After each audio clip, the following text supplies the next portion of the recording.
하나님의 말씀 마태복음 26장 14절로 25절입니다. 마태복음 26장 14절로 25절 다 함께 봉독합니다. 그때의 12 중에 하나인 가룟 유다라 하는 자가 대제사장들에게 가서 말하되 내가 예수를 너희에게 넘겨주리니 얼마를 주려느냐 하니 그들이 은 30을 달아주거늘 그가 그때부터 예수를 넘겨줄 기회를 찾더라. 무교절의 첫날에 제자들이 예수께 나와서 이르되 유월절 음식 잡수실 것을 우리가 어디서 준비하기를 원하시나이까. 이르시되 성한 아무에게 가서 이르되 선생님 말씀이 내 때가 가까이 왔으니 내 제자들과 함께 유월절을 내 집에서 지키겠다 하시더라 하라 하시니 제자들이 예수께서 시키신 대로 하여 유월절을 준비하였더라.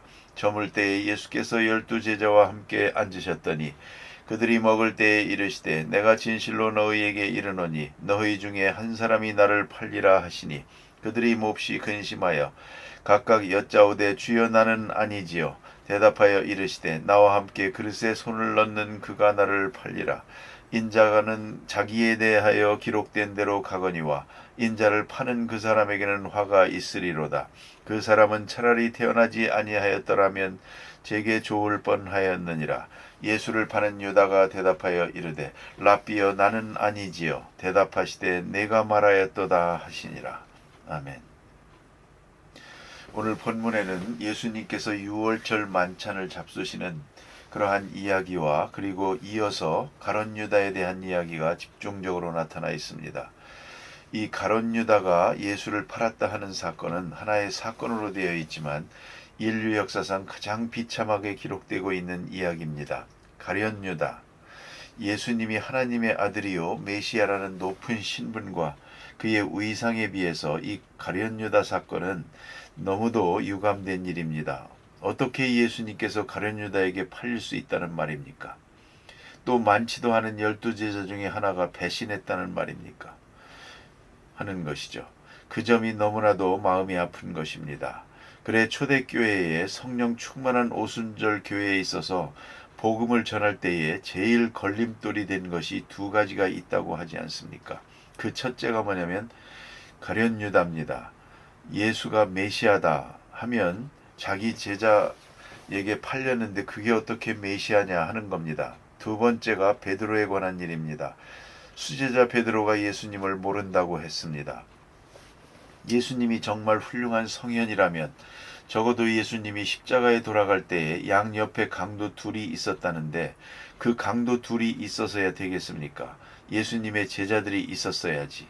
적어도 베드로와 요한이 옆에 같이 죽을 수 있을 정도로 충성된 제자가 있어야 하는 것 아니냐는 거죠. 그 순간의 말입니다. 그런데 유감스럽게도 하나는 예수를 팔아먹었고 수제자는 예수를 모른다고 하고 도망갔단 말입니다. 그리고 예수님의 입장에서 보면 혼자서 십자가를 졌습니다. 물론 예수님께서 부활하신 다음에 이들이 회개하게 됐고 결국은 예수 그리스도를 위하여 유다를 빼놓고는 다 순교하게 됩니다. 이건 아주 중요한 의미를 가집니다. 제자들이 다 순교했다는 것이죠. 그만큼 예수님의 길을 따랐습니다. 그러나 예수님 십자가에 돌아가시는 바로 이 순간에는 그렇지를 못했습니다. 그런 거로 여기서 우리가 생각해야 됩니다. 예수님과 만난 좋은 인상, 그런 객관적 경험, 이런 것들이 사람을 바꾸어 놓지 못했습니다. 결국 성령이 임함으로 인하여 그들이 새 사람 되고 예수의 사람이 되고 순교할 수 있는 그런 믿음의 사람이 됐다는 겁니다. 예수님과 3년을 같이 다니면서 많은 감동을 받았고 많은 것을 배웠지만 그것으로 충실한 예수님의 제자는 되지 못합니다. 그러니까 우리가 성경을 많이 보고 공부를 많이 하고 지식을 많이 얻어도 그것 가지고 예수 믿는 사람이 되는 게 아닙니다. 엄격히 말하면 성령이 감동할 때 성령이 그를 주장함으로 말미암아 비로소 그리스도의 사람이 됩니다. 그래서 사도 바울은 말합니다. 로마서 8장에서 말하기를 그리스도의 영이 없으면 그리스도인이 아니라고 했습니다. 그리스도의 영이 결국은 제자들은 오순절 성령이 강림할 때 그 다음부터야 제자가 됐다는 것이죠. 참 제자가 됐다. 이걸 우리가 깊이 생각해야 되겠습니다. 그리고 오늘 본문에 나타난 가룟 유다 사건은 참 유감된 것입니다. 어찌 이런 일이 있을 수 있단 말입니까? 그런데 오늘 본문에 보니 몇 가지 유다에 대해서 특징이 있습니다. 그것은 자진해서 제사장에게 가서 내가 예수를 넘겨줄 테니 얼마를 주겠느냐 이렇게 된 겁니다. 아주 유감된 일입니다. 여기서 몇 가지를 볼 수가 있습니다. 그가 아주 기회주의적입니다. 자기가 자진해서 예수를 팔았다는 거죠. 그러면 또 대제사장은 예수를 왜 사느냐 이겁니다.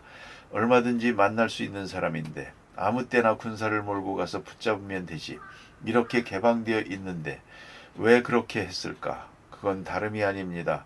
문제는 자기들이 하고 있는 행위를 정당화하기 위해서죠. 나는 예수를 해친 일이 없다. 예수는 정당하게 우리가 거래해서 돈 주고 산 것이다. 그렇게 자기들의 행동을 일단 얼마라도 정당화하기 위한 의도요.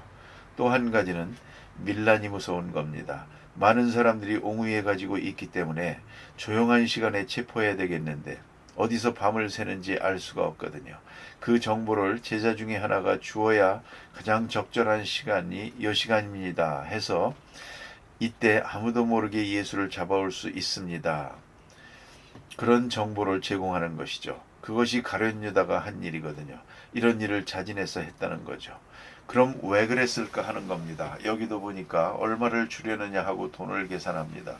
한편으로 돈에 미친 사람이기도 합니다. 이걸 무시할 수가 없습니다. 그는 언제나 돈을 생각합니다. 그래서 요한복음에 보면 지난 시간에 본 것처럼 여자가 향유를 깨트려서 예수님께 향유를 부을 때 저걸 팔아서 가난한 사람에게 구제해야지.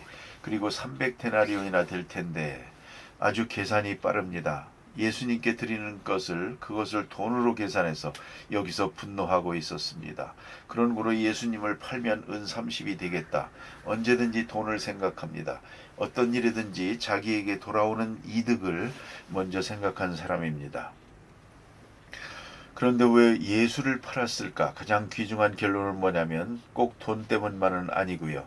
가장 중요한 문제는 예수님이 십자가에 죽을 수밖에 없다는 것이죠. 그런 상황을 미리 안 것입니다. 이 사람의 똑똑한 머리가 문제입니다. 머리를 굴렸습니다. 대제사장이 예수를 죽이려고 하는 걸 먼저 알고 있었습니다. 결과도 알고 있습니다. 그러면 예수가 죽으면 제자는 사는가?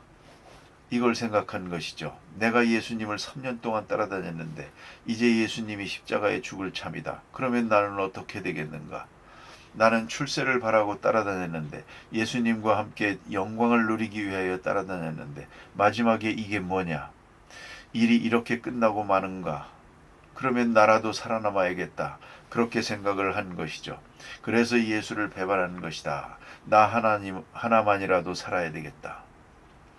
어차피 예수는 죽게 돼 있습니다. 가야바가 벌써 그렇게 결정을 하고 호시탐탐 기회를 노리고 있는 겁니다.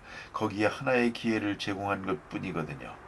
예수를 죽이는 일에 자기가 결정을 한 건 아닙니다. 문제는 이미 죽이기로 돼 있고 다 결정된 걸 알고 자기만은 살기 위해서 배신해서 빠져나오려고 한 것입니다.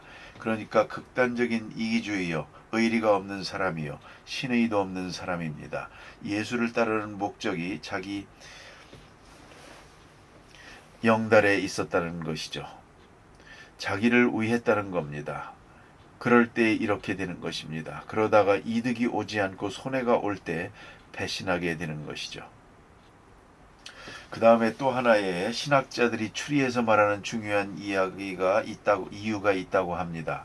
그것은 예수로 하여금 어찌하든지 가지신 능력을 다 나타내서 정말로 유대나라 왕이 되게 하려고 하는 그러한 아주 차원 높은 의도가 있었다는 거죠. 그건 왜냐하면 예수님은 분명히 능력이 있다. 3년 동안 봤으니까요. 문둥병자를 고치고 장님의 눈을 뜨게 하고 죽은 자를 살리고 이건 확실하다. 문제는 이 능력을 가지고도 왜 저렇게 독립운동을 안 할까? 왜 보기 싫은 저 로마 사람을 몰아내고 유대 나라의 독립을 이루어야겠는데 그 정치적 메시아의 위대한 역사를 이루어야겠는데 왜 안 할까? 왜 저렇게 죽는다는 말만 할까? 그게 마음에 안 든 겁니다. 그래서 예수를 정말로 십자가에 죽도록 이렇게 코너로 몰고 가면 그때는 능력을 나타내겠지. 아무래면 죽을까? 죽은 자를 살리는 분이 왜 죽어? 그런 거로 예수님이 이렇게 체포되고 재판받고 이렇게 되면 그때 가서는 희한한 능력을 나타낼 것이다. 세상이 뒤집힐 것이다. 그래서 우리가 바라던 메시아의 나라가 오게 해야겠다. 그랬던 겁니다. 예수님이 능력이 있는 걸 알고 그 능력을 억지로라도 나타내게 하려는 것이죠. 나타낼 수밖에 없는 그런 계기를 만들려는 것입니다.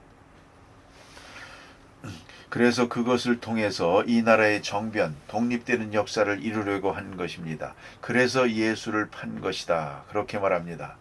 그런데 예수님이 정말로 십자가에 죽습니다. 깜짝 놀랐습니다. 내가 이걸 바랬던 게 아닌데, 이렇게 되면 안 되는데, 그래 분통해서 돈을 도로 갖다가 던지지 않습니까?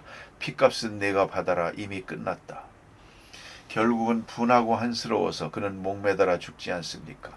그러니까 그 신학자들의 추리가 조금은 일리가 있는 것도 같습니다.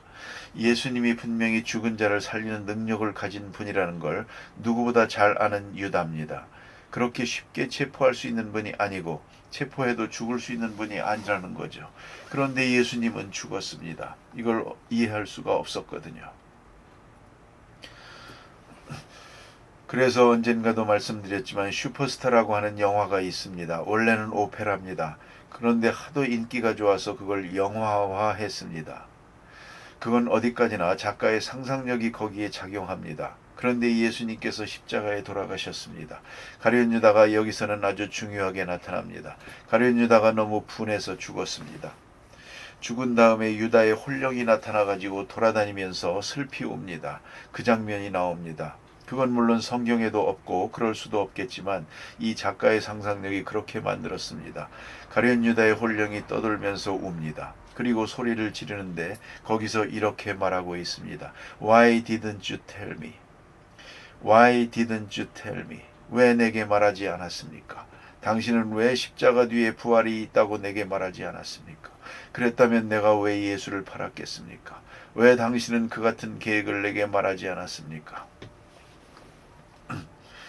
그걸 계속 반복해서 외치면서 웁니다. 말되죠.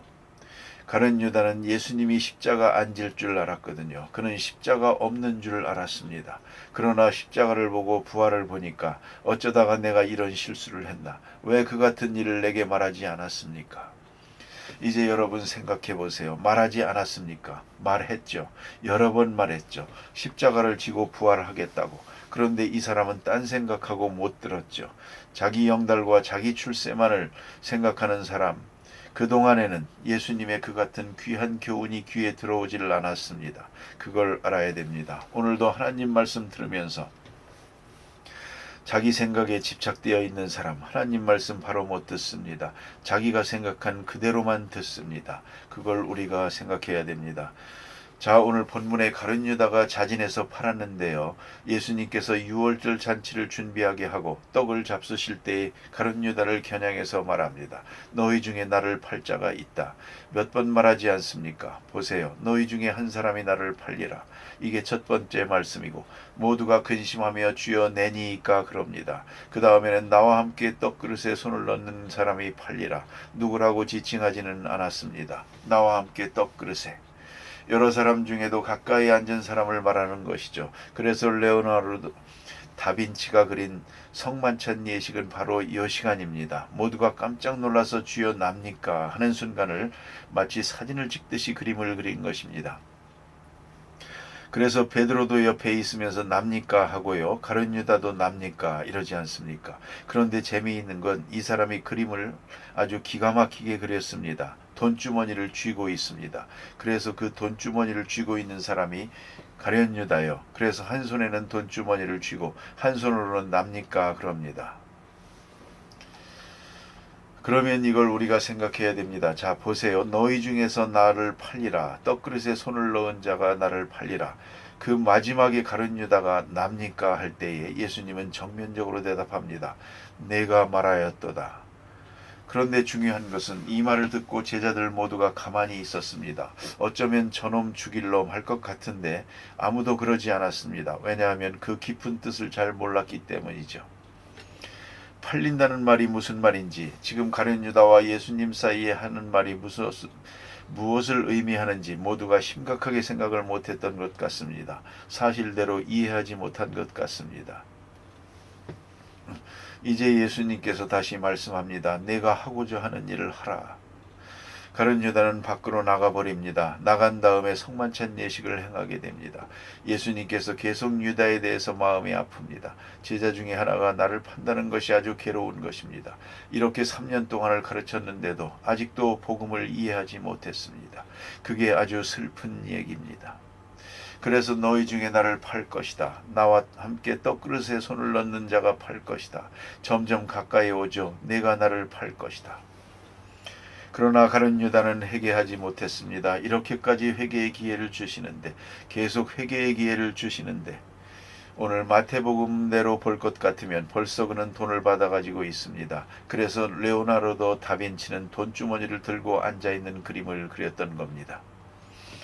그런데 저 포레스트 로운이라는 데 가면 더 재미있는 그림이 있는데 그건 더 인상적입니다. 돈주머니를 들고 있고요. 다른 사람들 앞에 있는 포도주잔은 다 서 있는데 유다 앞에 있는 포도주잔은 쓰러져 있습니다. 돈주머니 때문에 그 잔이 쓰러져 있는 걸 볼 수가 있습니다. 여러분, 로스앤젤레스 포레스트 로운에 가면 반드시 그 그림을 봐야 됩니다. 그건 작가가 많이 생각을 한 것이죠. 돈을 쥐고 있는 그는 이 거룩한 잔을 받을 수가 없었습니다. 그리고 예수님의 그 귀한 말씀도 들려오질 않습니다. 그 경고도 무관합니다. 오히려 반항하는 마음만 생겼습니다. 그래서 문을 차고 나가 버립니다. 참으로 유감된 일이 아닐 수 없습니다. 기도하십시다.